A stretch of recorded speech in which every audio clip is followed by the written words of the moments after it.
Hoje, na verdade, é uma continuação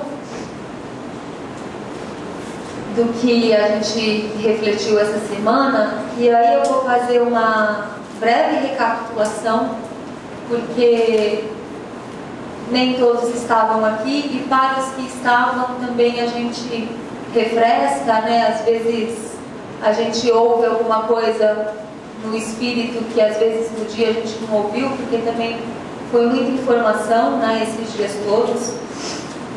Então a gente começou lá na terça-feira, a partir do versículo que é falado lá em Levíticos, e depois ele é repetido em 1 Pedro, que é quando o Senhor fala: sede santo, porque eu sou santo. E a gente entende que Deus, ele veio a partir do pecado. O projeto de Deus é separar um povo para ser uma nação sacerdotal, para ser um povo que através daquele povo ele vai falar, através daquele povo ele vai se derramar, e outros povos, outras nações, outras pessoas vão conhecê-lo através dessa nação sacerdotal. Isso no Velho Testamento era Israel. Israel era a nação sacerdotal e hoje é a igreja. E aí a gente viu que a dificuldade daquele povo, né, em se manter nessa santidade. No Velho Testamento existia uma lei que o Senhor precisou enviar essa lei por conta do pecado. Então no Velho Testamento tinha toda uma lista de regras que aquele povo precisava cumprir. E a gente sabe a dificuldade que era daquele povo se manter naquela lei, cumprir aquela lei. E hoje, depois de Cristo, a palavra fala que Jesus Cristo é o fim da lei, né? Porque ele veio para cumprir a lei. E Jesus, ele resume todos aqueles mandamentos em dois, que é amar a Deus de todo o coração, de todo o entendimento, acima de todas as coisas, e amar ao próximo. Depois, lá em João, Jesus ele faz um retoque nesse mandamento. Ele fala: amai-vos uns aos outros como eu vos amei, a ponto de entregar a própria vida por vocês. Então toda a lei, o Senhor Jesus Cristo, ele resume nesses dois mandamentos, que tem como base o amor. E aí a gente meditou sobre que amor é esse, né? Que não é amor, acho que como tudo, né? As coisas estão tão banalizadas e a gente às vezes ouve tão fácil: eu te amo, eu amo, mas de que amor é esse que Jesus fala, que a palavra fala? E aí a gente entendeu que é o amor que está descrito lá em 1 Coríntios 13, que é o amor ágape, né? No grego aquele amor é ágape, que é o amor de Deus.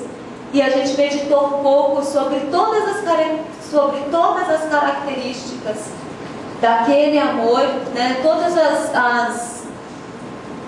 os atributos que tem esse amor ágape. E aí ficou muito claro da gente entender o porquê que todos os mandamentos, que toda a lei se resume em amor. Porque quando a gente sente esse amor de Deus, quando a gente crê que esse é o amor que Deus nos ama, e quando a gente ama, quando a gente age a partir desse amor de 1 Coríntios 13, realmente a gente consegue viver todos os mandamentos de Deus, né? Porque a gente refletiu sobre cada ponto, sobre cada característica que é falado desse amor, e a gente realmente viu que todos os outros mandamentos, que todos os outros ensinamentos de Cristo, eles estão embutidos, né? Eles estão dentro desse amor, desse jeito que está lá em 1 Coríntios 13.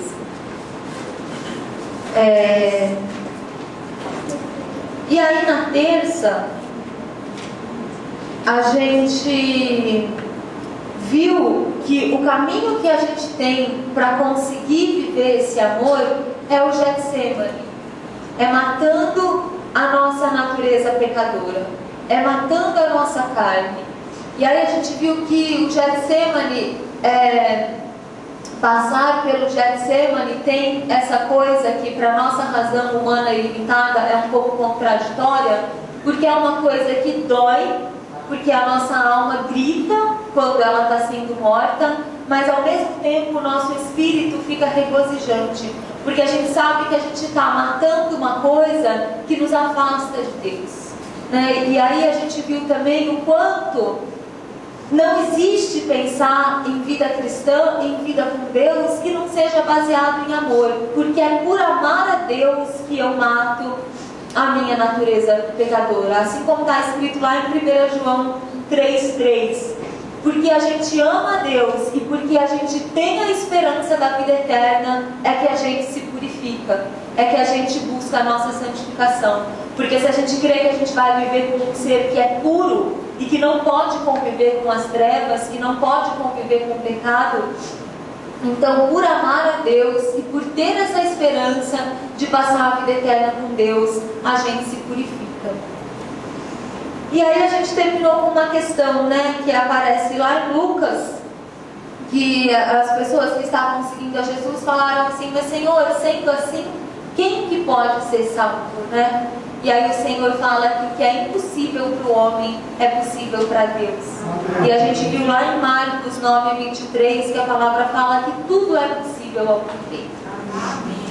E aí na quinta-feira a gente refletiu sobre a santidade de Deus. A gente refletiu um pouco sobre essa essência de Deus, né? A gente viu que santo vem da palavra que é kadosh, que quer dizer totalmente separado, totalmente colocado à parte, e que é uma palavra que tem também no significado dela o sentido de pureza, de perfeição e de transcendência.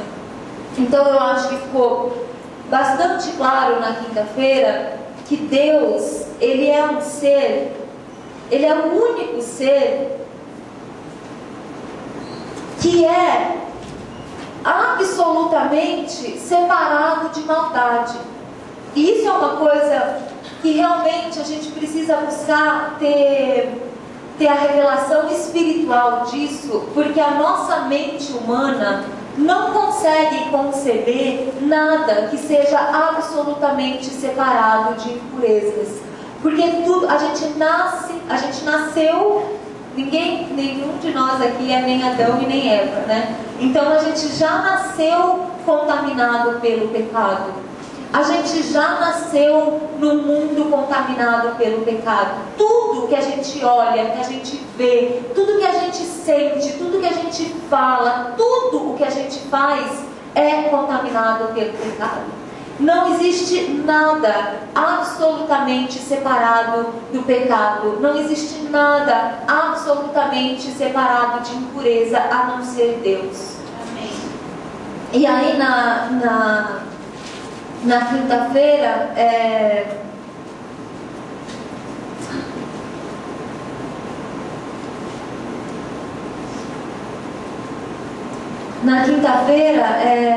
refletindo um pouco nessa questão, né, entendendo o tamanho de Deus, a gente falou também que a gente sabe, os estudiosos, os físicos, os astrônomos, eles sabem que o universo é infinito. Mas até onde já se conhece do universo, a gente viu que se a gente entrar numa nave que anda numa velocidade de 360 mil quilômetros por segundo, a gente vai demorar 40 bilhões de anos-luz para percorrer todo esse universo. Gente, é um número que talvez para quem é matemático, para quem consegue ter um pouco de noção de física, isso fica um pouco mais claro. Para mim isso é um número que não faz o menor sentido, porque para mim é um negócio muito gigante, mas é uma coisa que a minha mente não consegue conceber. E isso não é todo o universo, né? Isso é o universo que a nossa ciência, que é totalmente pequena e limitada, consegue saber que existe. E o nosso Deus, esse ser que a gente chama de nosso Deus, criou tudo isso, né? Como a Larissa orou aqui, a palavra fala que todas as estrelas, que não é essa meia dúzia de estrelas que a gente vê aqui no céu, é um negócio, Os astrônomos, eles falam que o número de estrelas que existe no universo, né, nesse universo já conhecido, é maior que o número de grãos de areia de todo o planeta Terra. Isso contando a areia do mar e a areia do deserto. Grão, contando um por um dos grãozinhos de areia. O número de estrela que existe, que se sabe que existe, é maior. E a palavra fala que é Deus que espalha essas estrelas, que Ele não esquece de nenhuma e que Ele sabe o nome de cada um. Então isso é para a gente ter um pouco da dimensão do tamanho desse Deus. E esse Deus que tem esse tamanho é totalmente santo. É totalmente separado de qualquer impureza, de qualquer pecado, de qualquer mancha. A gente viu que Deus, Ele é perfeito em todo o seu proceder. Ele nunca falha, Ele nunca erra, Ele nunca se atrasa, Ele nunca se engana, Ele nunca se confunde. Ele é absolutamente perfeito, absolutamente santo. E uma coisa, um versículo que a gente refletiu que eu fiquei muito impressionada é lá em Isaías, quando Isaías ele tem uma visão do templo e aí ele descreve os serafins. E os serafins, hoje, depois que o homem pecou, hoje os serafins é o ser mais puro que existe. E os serafins, eles têm 6 asas, e com uma asa eles cobrem o rosto, porque eles não suportam ver a santidade de Deus. Com outra asa eles voam, e com outra asa eles cobrem os pés, porque eles não podem pisar no templo de Deus, que é santo. Então, Deus começou a ficar uma coisa tão inatingível, né? Ficou uma coisa tão... Você fala, gente, e aí, o que eu vou fazer agora? É uma coisa tão distante. Só que, e aí, juntando o que a gente viu na quinta com o que a gente viu na terça, que é a gente precisa buscar essa santificação, porque a palavra fala que sem santificação ninguém verá o Pai, e acho que fica muito claro pra gente, né, depois desse estudo, que não verá mesmo, porque se nem o serafim consegue olhar para ele, quem dirá pobre de nós, né? Então, juntando o que foi falado na quinta com o que foi falado na terça, que é passar pelo Getsemane, que é buscar essa santificação, tem um ponto no meio, que é isso que vai ser falado hoje, que é uma coisa que eu realmente me toca muito, porque é a coisa mais linda da história, da existência, pelo menos da raça humana, que chama-se Jesus Cristo e a sua obra redentora na cruz. Porque esse Deus é algo tão santo, é algo tão inatingível, é algo tão distante, só que justamente porque Ele é perfeito, que Ele providenciou algo para que a gente volte a ter acesso a Ele. Amém. Senão a gente não teria como ter acesso a esse Deus nunca, nunca, de maneira nenhuma. Não há nada que a gente possa fazer para ter acesso a Deus se não for pelo sangue de Jesus Cristo. Não existe nada além do sangue de Jesus Cristo que possa nos levar de volta para Deus. E isso é a maravilhosa graça do Senhor. Amém. Porque a palavra fala que quando nós estávamos mortos nos nossos delitos e pecados, que o Senhor veio a morrer por nós. Amém. O Senhor não veio a morrer por nós agora que a gente está buscando a santificação. A gente está buscando a santificação porque Ele veio morrer por nós. Amém. Senão a gente não teria nem essa chance, né? Na quinta-feira até a minha mãe deu a imagem de que a graça é essa estrada que foi aberta entre Deus e a raça humana. Porque a gente estava totalmente afastado de Deus. A gente estava totalmente na morte, no pecado e na iniquidade. E o Senhor abriu essa estrada pela graça, porque a gente não merecia. O Senhor abriu essa estrada por amor, porque Ele não suporta a ideia de ficar longe da raça humana, que é a obra-prima da criação dele. O ser humano é a coisa que Deus mais ama no universo. Ele nos fez segundo a imagem e semelhança dele. A gente consegue imaginar o que é isso? Esse Deus totalmente perfeito, esse Deus que é luz. A palavra fala que Ele é o Pai das luzes. Ele nos fez segundo essa imagem dele. E o homem, depois que pecou, ele se afastou disso. Ele passou a nascer segundo a imagem de Adão, que é o homem pecador.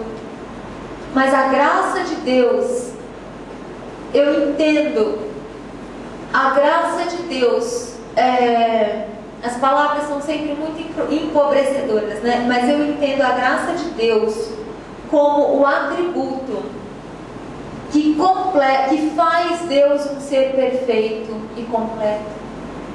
Porque se a gente parar para observar, qualquer ser humano que tenha um pouco de poder, que tenha um pouco de autoridade, a tendência natural desse ser humano é ficar arrogante. A tendência natural desse ser humano é começar a se achar melhor do que todo mundo e começar a achar que é grande coisa, que é muito melhor do que qualquer outra pessoa. E Deus, eu entendo que justamente essa perfeição e essa santidade dele vem porque Ele é esse Deus supremo, absoluto, criador de todo esse universo. E Ele é humilde o suficiente, e Ele ama o suficiente para não permitir que a gente fique longe dele. Amém. Vocês conseguem entender isso que eu estou tentando dizer? Se não existisse essa graça, se não existisse essa humildade, Deus seria um ser arrogante. E aí Ele não seria perfeito. Porque Ele ia falar, não, eu criei esse povo segundo a minha imagem, coloquei eles num lugar perfeito e maravilhoso, e eles fizeram tudo isso contra mim, e ia acabar ali a história. E a gente estava perdido. Mas a perfeição de Deus, a santidade de Deus, vem justamente disso.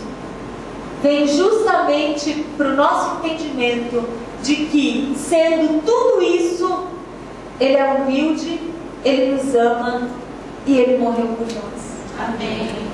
Eu queria que a gente abrisse em João 14.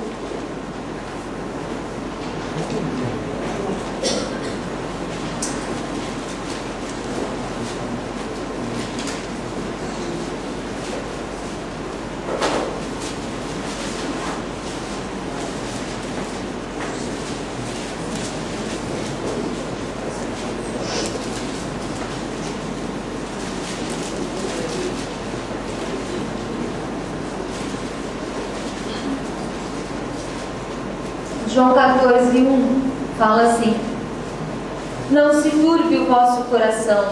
É Jesus falando. Não se turbe o vosso coração. Credes em Deus, crede também em mim. Na casa de meu pai há muitas moradas.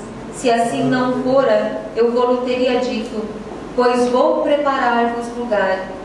E quando eu for e vos preparar lugar, voltarei e vos receberei para mim mesmo, para que onde eu estou estejais vós também.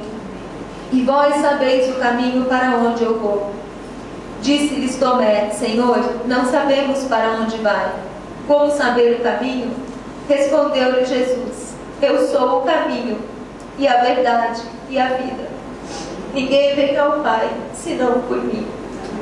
A palavra de Deus tem ficado tão banalizada, né? E principalmente esses versículos mais conhecidos, a gente fica recitando: ah, Jesus é o caminho, a verdade e a vida.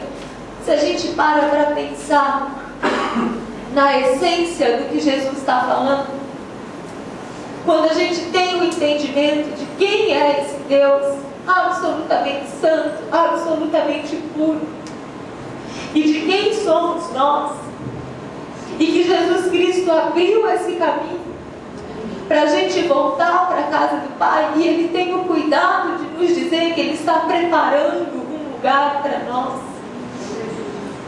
Irmãos, eu creio que a gente precisa muito clamar pela revelação do Espírito Santo para a gente entender que vida cristã não tem nada a ver com essa vida que a gente vive aqui agora. A vida cristã, a palavra, é uma palavra que fala de vida eterna. É uma palavra que aponta para a vida eterna. A gente precisa entender a brevidade desse tempo entre sacrifício de Jesus e reino do Senhor Jesus Cristo instalado na terra.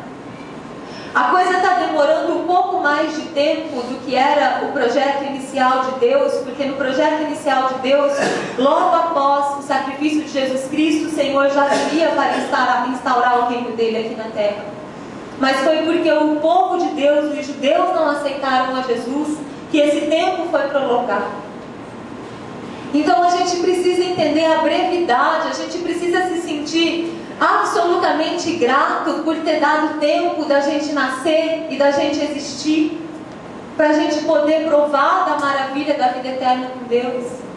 E a gente precisa entender a brevidade desse tempo, para entender que a nossa vida aqui não tem nada a ver com esse mundo, mas tem a ver com a vida eterna.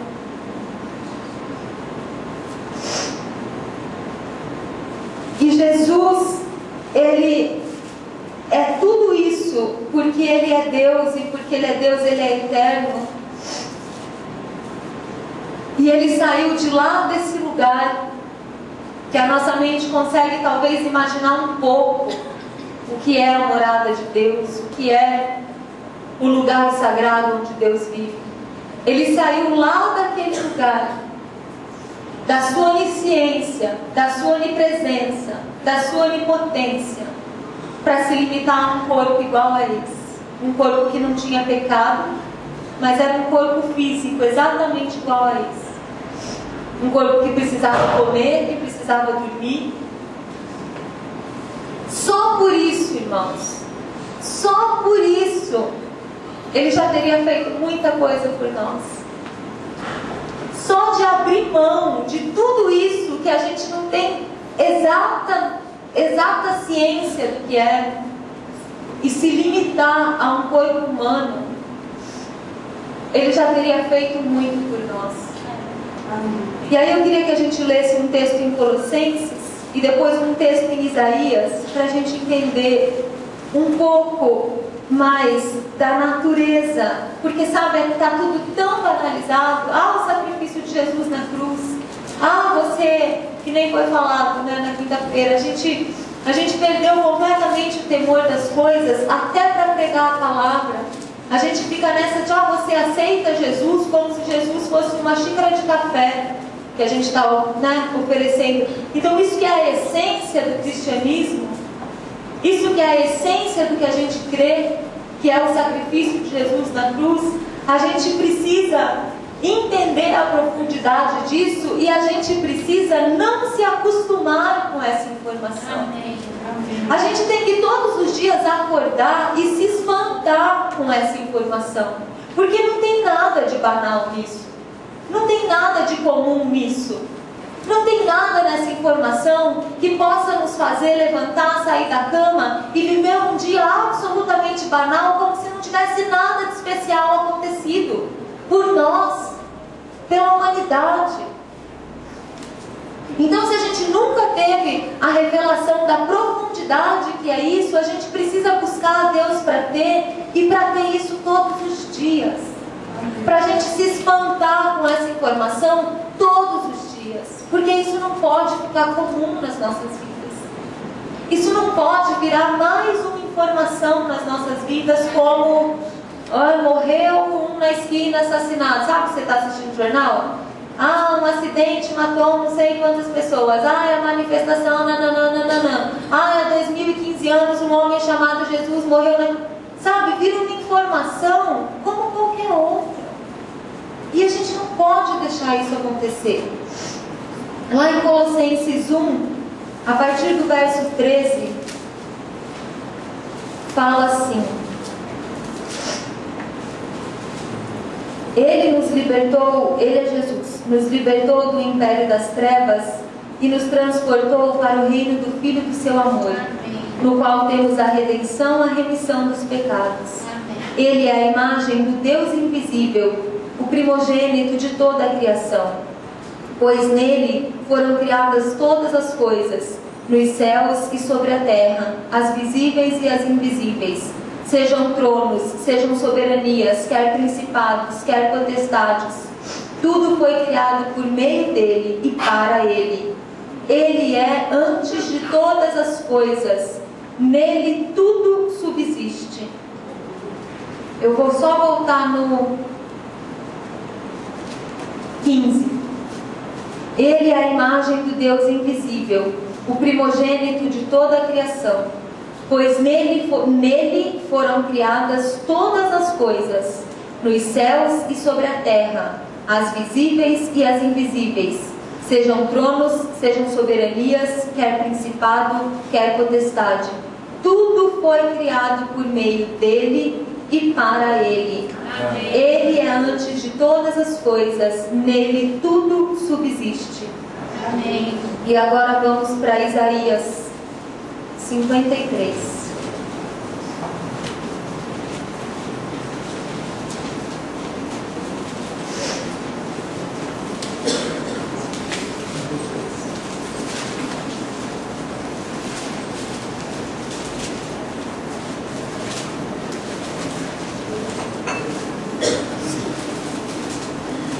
Isaías 53, a gente vai ler a partir do verso 3.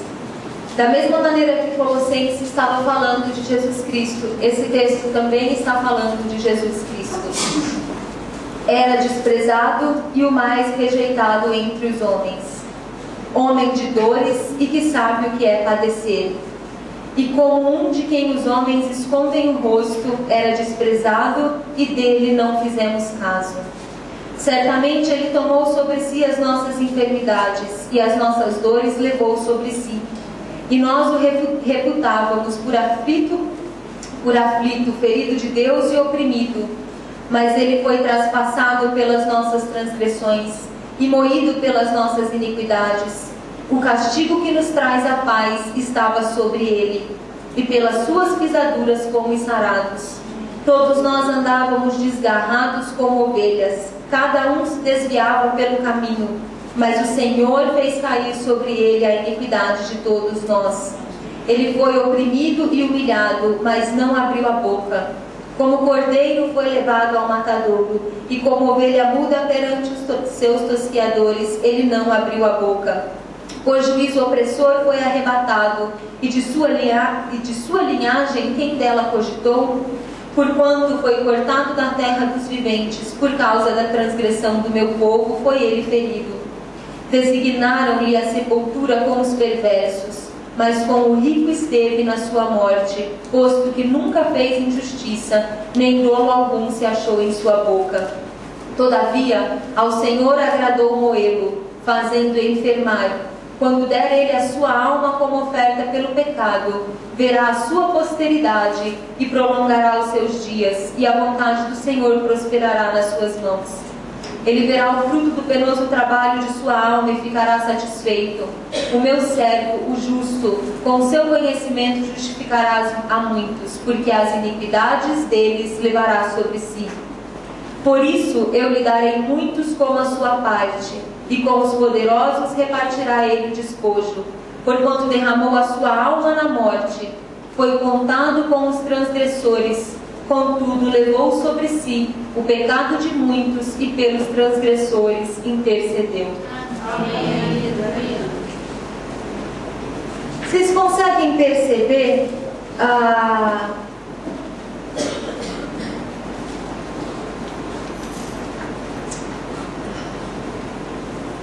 uma palavra, a incoerência que existe entre esses dois textos? Vocês conseguem perceber o absurdo, falando do nosso entendimento, da nossa razão humana, entre esses dois textos? Porque em Colossenses a gente vê a soberania de Deus, a gente vê que tudo foi criado por causa de Jesus e para Jesus. A gente vê que Jesus está acima de todas as coisas, de todo o principado, de toda a potestade, de toda a autoridade. A gente vê que tudo existe por causa dele, de Jesus. E aí quando a gente vai lá para o profeta Isaías, profetizando o sacrifício de Jesus, a gente vê esse mesmo Jesus sendo moído, sendo desprezado, sendo traído, sendo vendido. E a palavra fala que ele em tudo foi tentado, mas em nada pecou. Então ele não estava passando tudo isso por pecados dele. Ele passou tudo isso pelo pecado da humanidade. E isso, irmãos, não é para gerar em nós um sentimento de culpa. Isso é para gerar em nós um amor profundo por esse Deus. Amém. Isso é para entender a graça desse Deus. A graça de Deus não é essa coisa deturpada que vem sendo pregada aí. Ah, vive do jeito que você quiser, fazendo o que você quiser, porque nós estamos no tempo da graça. Isso não é graça. Isso é leviandade com as coisas de Deus. Graça é entender que esse Deus santo, que esse Deus absolutamente separado do pecado, nos deu um caminho para que a gente tenha a chance de nos achegarmos a Ele. Amém. E aí a gente entende tão bem quando o Senhor falou para Paulo: a minha graça te basta. Porque o que mais a gente precisa? O que mais a gente precisa do que um caminho que nos leve para a vida eterna? O que mais a gente precisa do que uma possibilidade de voltarmos a ter um relacionamento face a face com Deus, como Adão e Eva tinham no jardim antes do pecado? Adão e Eva eram cobertos pela glória de Deus, então não tinha treva neles. E o Senhor vinha ter com eles todos os dias, e eles se relacionavam face a face com Deus.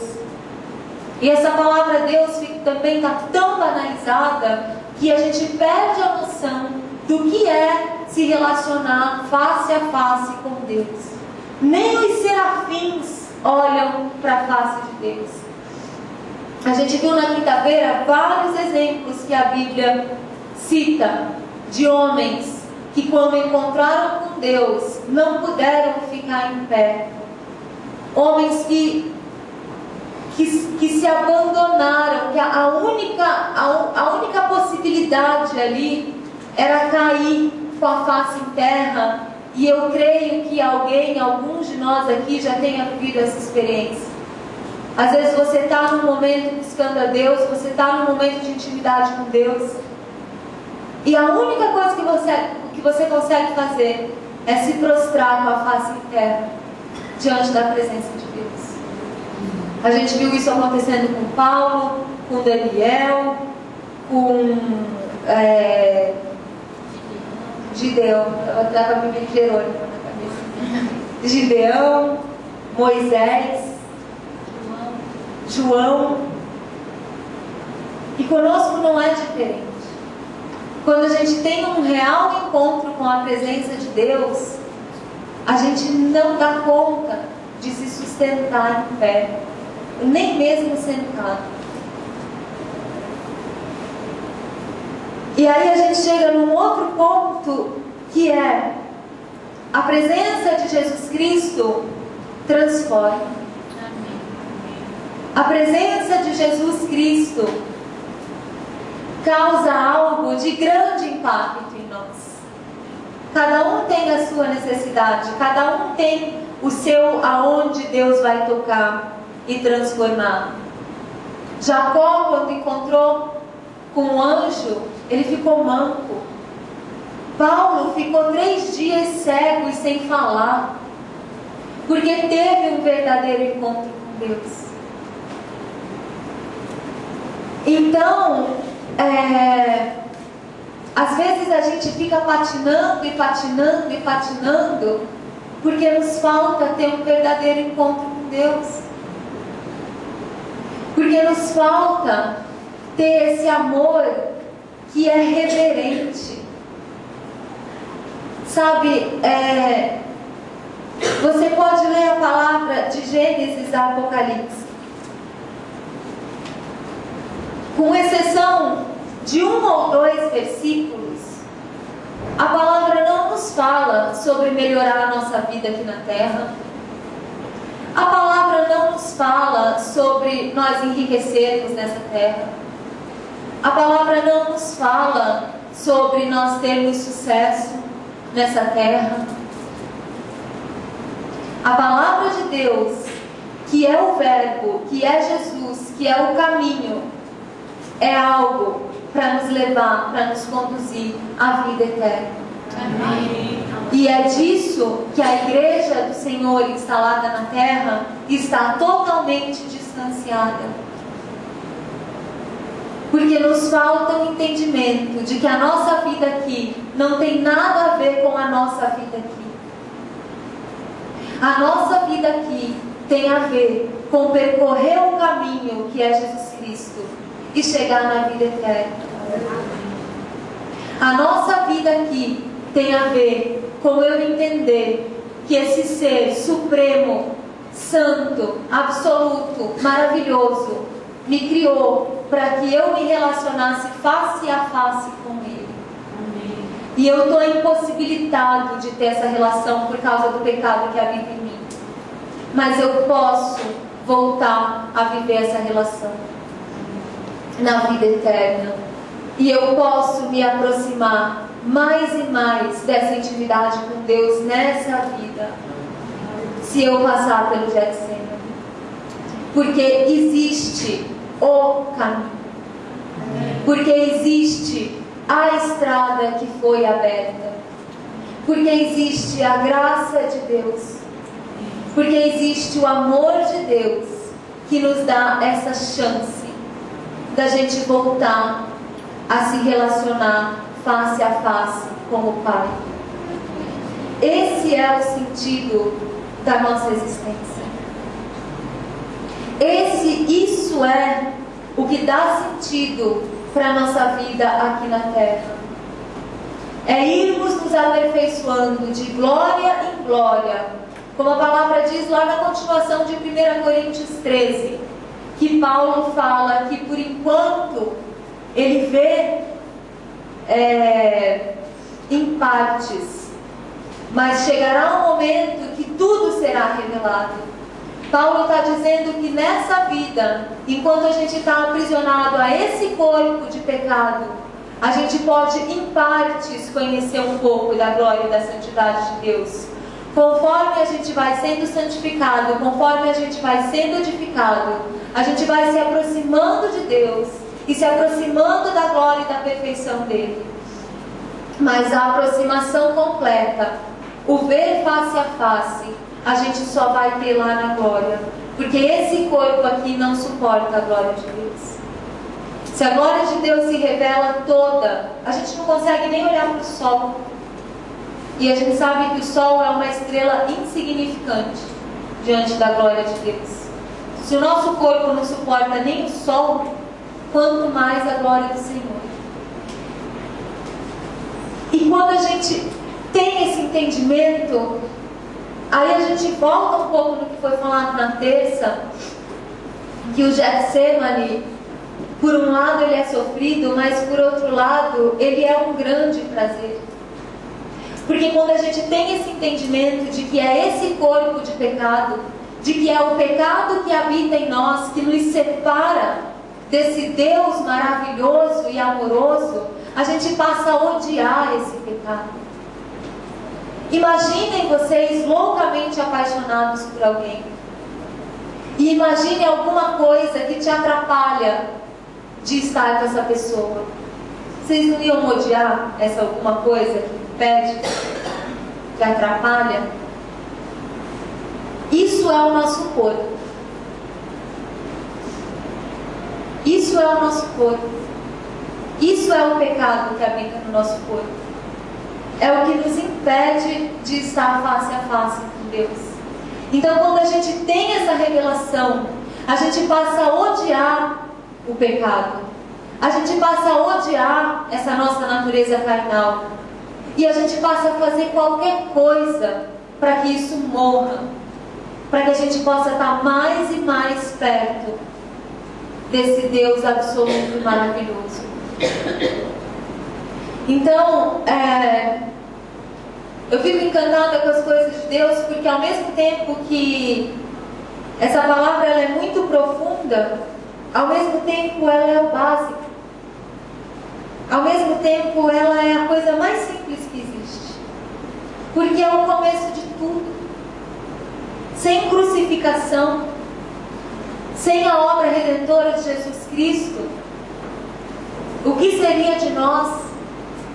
Vivendo na lei, vivendo um tempo que a gente precisava matar, as pessoas precisavam matar animais, vivendo um tempo em que uma pessoa entrava uma vez por ano no Santo dos Santos para ter um contato com a presença de Deus. Uma pessoa de toda uma nação, uma vez por ano, entrava no lugar onde estava a presença de Deus. E nós somos esse templo hoje. Amém. A presença de Deus habita em nós. Amém. E a gente simplesmente negligencia essa informação. A presença desse Deus Santo, desse Deus que não existe uma palavra que descreva esse Deus, pode habitar dentro de nós. E a gente pode estar 24 horas por dia em contato com esse Deus Santo, com essa presença maravilhosa. Amém. E a gente tem negligenciado essa informação. Porque, infelizmente, coisas dessa vida absolutamente breve, dessa vida absolutamente sem sentido, a gente coloca na frente.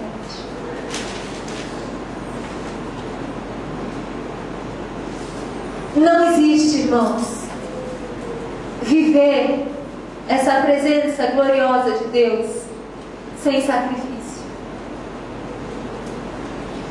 E a gente precisa, de uma vez por todas, entender o real significado desse sacrifício.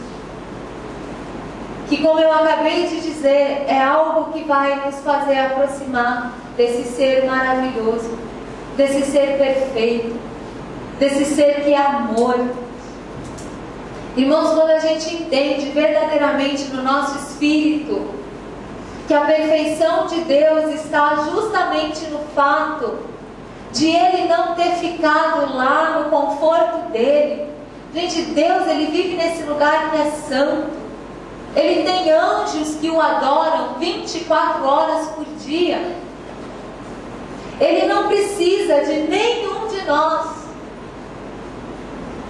Mas é aí que está a graça. É aí que está a perfeição. É aí que está esse amor que com a nossa mente a gente não consegue entender. Porque esse ser supremo e santo abriu mão de tudo isso. Pagou um preço que ele não tinha nada a ver com aquilo. A palavra fala que ele, lá em Hebreus, vamos ler esse texto, Hebreus 4.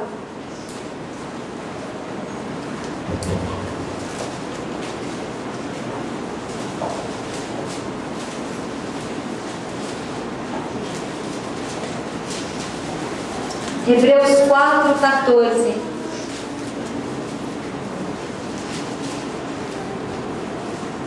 Tendo, pois, a Jesus, o Filho de Deus, como grande sumo sacerdote que penetrou os céus, conservemos firme a nossa confissão, porque não temos sumo sacerdote que não possa compadecer-se das nossas fraquezas. Antes foi ele tentado em todas as coisas à nossa semelhança, mas sem pecado. Acheguemo-nos, portanto, confiadamente junto ao trono da graça, a fim de recebermos misericórdia e acharmos graça para socorro em ocasião oportuna. Amém. O que pode ser mais lindo do que isso? Um ser santo, um ser absolutamente puro, um ser que é totalmente transcendental, que transcende a toda essa física, que transcende a todo o entendimento humano, se dispõe a se limitar a um corpo como nós bem o conhecemos, e se dispõe a ser provado em tudo. Gente, olha que coisa absurdamente maravilhosa. Um ser santo se dispõe a ser provado em tudo para que ele possa se compadecer das nossas fraquezas.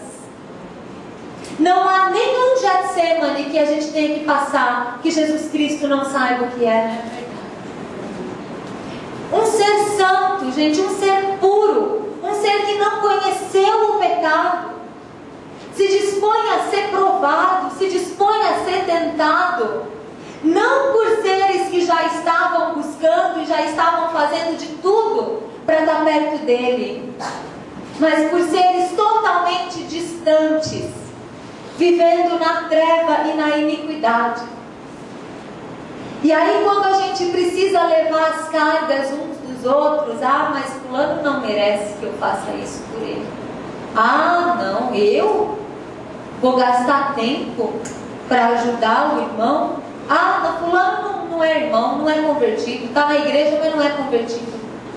E a gente estava convertido? E a gente estava em santidade quando Deus morreu por nós? E aí eu acho interessante que o autor fala: tendo pois a Jesus, o Filho de Deus, como grande sumo sacerdote que penetrou nos céus, conservemos firme a nossa confissão. Porque não é privilégio nosso nos esquecer e nos afastar das coisas de Deus. Irmãos, vida com Deus é vida dia após dia. Se a gente não buscar a Deus todos os dias, se a gente não separar um tempo com Deus todos os dias, a gente não tem vida com Deus. E se a gente nesse tempo de separação diária com Deus não for em alguma coisa transformado, nem que seja em um detalhezinho, a gente não passou tempo com Deus. Porque onde há a presença do Espírito Santo de Deus, há transformação. Amém. As coisas de Deus não são à toa. E não foi à toa que o primeiro milagre que o Senhor Jesus Cristo efetuou como homem, como ser humano, foi o de transformar a água em vinho. Amém. A presença de Deus, que hoje é através do seu Espírito Santo, transforma. Se eu saio de um momento de oração exatamente do mesmo jeito que eu me coloquei para orar, eu fiquei falando com a parede, não teve presença de Deus. Porque não existe presença de Deus que nos deixa do mesmo jeito. Não existe, não existe. Não tem exceção para isso. A presença de Deus é algo que quando a gente está cansado, desanimado, se sentindo fracassado, a gente entra na presença do Senhor e a gente sai renovado, se sentindo vitorioso, descansado. A presença de Deus é algo que quando eu tenho uma situação de pecado, que eu não consigo largar, eu vou para a presença de Deus e eu saio sem aquele pecado. E se isso ainda não aconteceu, vá 500 vezes para a presença de Deus pelo mesmo pecado, mas vai até se sentir liberto, estar liberto disso. Não existe presença de Deus que não transforme. Não existe essa hipótese. Por isso que se a gente vive numa situação em que eu estou cansado de orar, eu estou cansado de ler a palavra, eu não tenho vontade de congregar, eu não tenho vontade de estar com os irmãos. Irmão, não tem presença de Deus na tua vida. Não tem. Se alguém está nessa condição, é porque o Espírito Santo de Deus está absolutamente engessado dentro de você. Mas existe o caminho que está aberto. E que até o último segundo, esse caminho vai estar aberto. Para que a gente volte para a presença do Pai, que é o sacrifício do Senhor Jesus Cristo na cruz. Amém. Vida, morte e ressurreição. Amém. Então a gente não pode se conformar com as situações que não se transformam na nossa vida. Se não se transforma, é porque Jesus Cristo não passou por ali. Porque aonde Ele passa, Ele transforma. Amém. E a gente vê isso com muita clareza nos Evangelhos. Ele passava, Ele alimentava, Ele deixava cura, Ele deixava bênção. O Senhor transforma maldição em bênção. Qualquer maldição em bênção. Se não tem transformação na nossa vida, não tem Jesus Cristo. Não tem Jesus Cristo. E aí eu gostaria que a gente tirasse um minutinho para avaliar não a nossa vida, mas o nosso coração. Porque muitos de nós, às vezes a gente se converte e antes de converter, a gente já tem uma vida certinha. A gente já tem aquela vida dentro de um padrão, né? Às vezes é um ou outro, talvez, que tem esse testemunho de era viciado em droga e não é mais. Era sei lá o que e não é mais. Mas muitos se convertem e já têm uma vida ok. Só que o nosso coração nunca é ok. Nunca. Um coração que vem de uma natureza pecadora não é um coração puro. Então eu queria que a gente tirasse um minutinho para avaliar o nosso coração. Observa como era o teu coração antes de você se converter ou teoricamente se converter. E como é esse coração agora? Porque se você não encontrar diferença, irmão, é com todo o amor de Deus que eu te falo, você não converteu. Porque não tem como um homem ser Jesus, ter um coração puro. Não existe.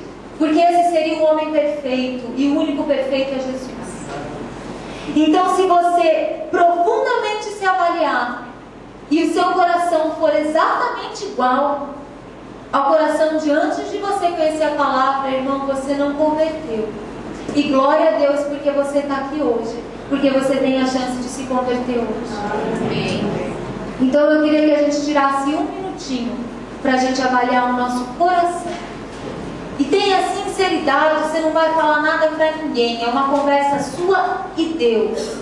Não precisa ficar com vergonha. Tudo que Deus quer é poder purificar e converter o teu coração.